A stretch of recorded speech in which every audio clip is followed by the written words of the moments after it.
Have you had experiences where the primary focus of any particular visit with your healthcare provider or the healthcare provider of your baby is their weight? This can really cause unnecessary worry and anxiety for the whole family. And there are lots of ways to measure the health and growth of a person, and this includes babies. So, today, let's talk about what I look for as an IBCLC, an internationally board certified lactation consultant, in an individual visit, and ideally in a series of visits as I get to know your family and your baby, and why one individual weighted feed doesn't give me everything I need to know about your baby's health. So let's get into it. When I began breastfeeding, I was blindsided by how difficult it was. Having known only a handful of people who had ever done it and only seeing it up close a couple of times, I had a huge learning curve. Since then, I've become a doula, a childbirth educator, and an internationally board-certified lactation consultant. I'm your host, Lo Nigrosh, and I welcome you to the Milk Making Minutes, where we explore the systemic, medical, and cultural barriers that make feeding our babies so difficult, so that you know your baby feeding struggles were not your fault, and your triumphs really are the miracles you feel they are. Over the past series of weeks, I have had a couple of situations with clients where I did a weighted feed and the transfer was less than what I expected to see based on what I saw during the breastfeeding. So by that, I mean, client latches the baby. Client reports that the breastfeeding session feels really good because I try to make it a habit to never tell somebody that the latch looks good, but rather talk to them about what I'm noticing about the latch, about a wide open mouth, about lips phalanged, about hearing gulps, and then say, how does this feel to you? And so for the most part, all of that is good. Baby feeds for a good amount of time. They look relaxed at the breast. They have a good tummy to tummy positioning. Their feet are settled. I'm hearing a good suck, breathe, swallow pattern, which is really important. We can see milk after the feed. And afterwards, baby looks satiated. And then we go to do the post-feed weight, and I'm surprised by how little baby has taken in after the feeding. But I don't show my surprise because I'm there as a professional. I'm there as a supporter. And I am there to help guide this family on what they should be doing to support their baby's growth and development when it comes to breastfeeding. When I go to set up a weighted feed, I always give a reminder to my clients that this is one data point. It is one point in time, and that just because I am getting the amount of milk transferred at the breast right now at this particular feed, it does not mean that is what your baby is taking in at every feeding in a 24-hour period, or it is what your baby took in at every feeding yesterday, and it is what your baby is going to be taking in at every feeding tomorrow. It just means it is what your baby took in at this feed today, at this individual time. And I'm going to mark it in the chart, and we know what your baby took now. Because breastfeeding is dynamic as opposed to bottle feeding, particularly formula feeding, which is static. It doesn't change. We know how much is in there. We feed that amount, and we can be very sure of the amount that the baby takes in. Now, we can't account for what baby might spit up afterwards, of course, but we can know for sure what baby takes in. But breastfeeding changes, and it changes based on stomach size, and it changes based on storage capacity of the parent. And we're going to be talking about that today. And so I had a particular situation with some clients this week where this happened. It was a lower than expected milk transfer. I actually only did the weighted feed on one side because baby got super cozy after the second side. And I just didn't want to torture either the baby or the parents after the feeding. And I knew I'd be back. And I had said, don't worry, I'm not worried about this. And then when I came home and I was going through my chart notes and I was getting ready to reach out to the family with the notes, I reached out to a fellow IBCLC. Her name is Erin Tangway. She's a good friend of mine, and she was actually featured on episode 25 of the Milk Making Minute. So I'll have that in the show notes of this episode, and I'll have her website featured there as well. She's a really great lactation consultant who also leads study groups for people who would like some help with studying for the board exam to be an IBCLC. She's the one who helped me study. And I just wanted to touch base with her about weighted feeds and what she does in particular cases. And I gave her more details than I am going to give on a public podcast about this case. And she helped ground me as I help ground my clients in the data. And so what do we know about this? We know that most of our feeding recommendations in the United States that we hear, or most of our expectations culturally, are based on bottle feeding norms. But bottle feeding norms are very different than what we know is biologically normal for breastfeeding babies. So bottle feeding norms are based on feeding a certain number of milliliters or ounces on a schedule. And that number of ounces increases and increases month after month to increase the number of calories that the baby needs. We also know that bottle-fed babies on average consume more milk per feed and feed fewer times per day. And some studies suggest that an overfeeding pattern then gets established early in life, increasing the risk of childhood obesity. And I am not knocking bottle feeding because there are ways to mitigate this, including using paced bottle feeding, which I have an episode about, which I will link in the show notes. Last night, as a family, we had the rare opportunity to just have one child at home. We had not eaten dinner yet, and it was getting pretty late, but we asked him, it's just the three of us. What would you like to do? And my son said he wanted to take a walk at a nearby reservoir.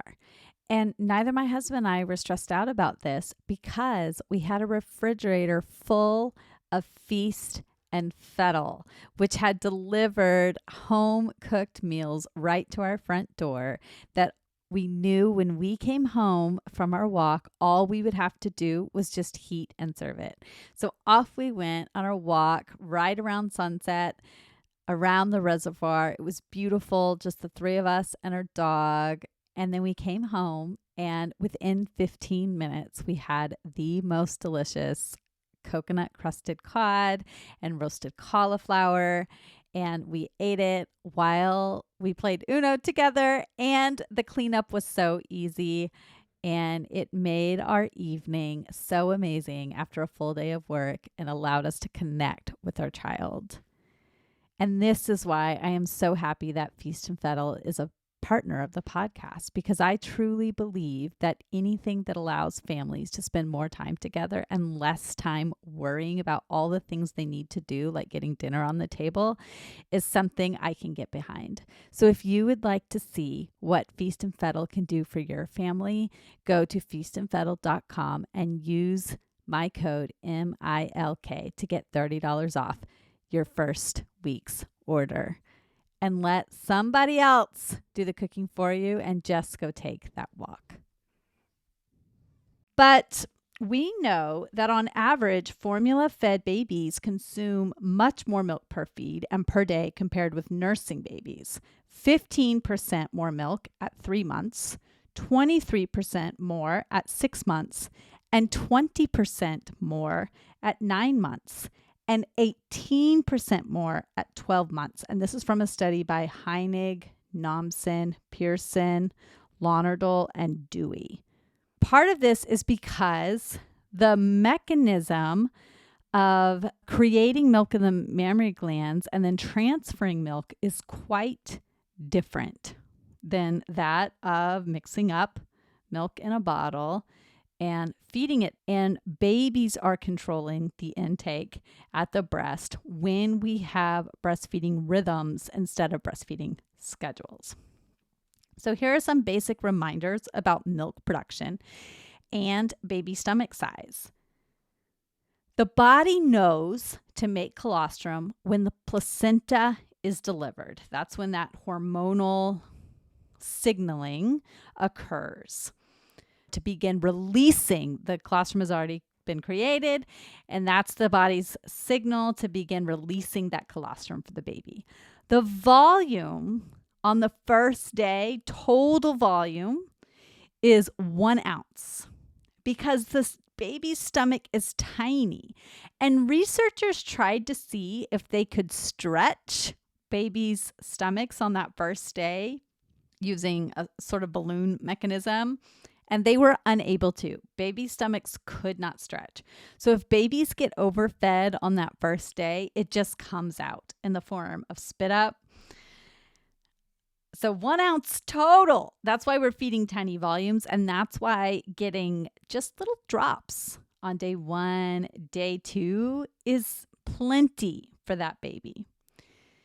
And then that volume increases to about 10 to 19 ounces for the daily total by day 7.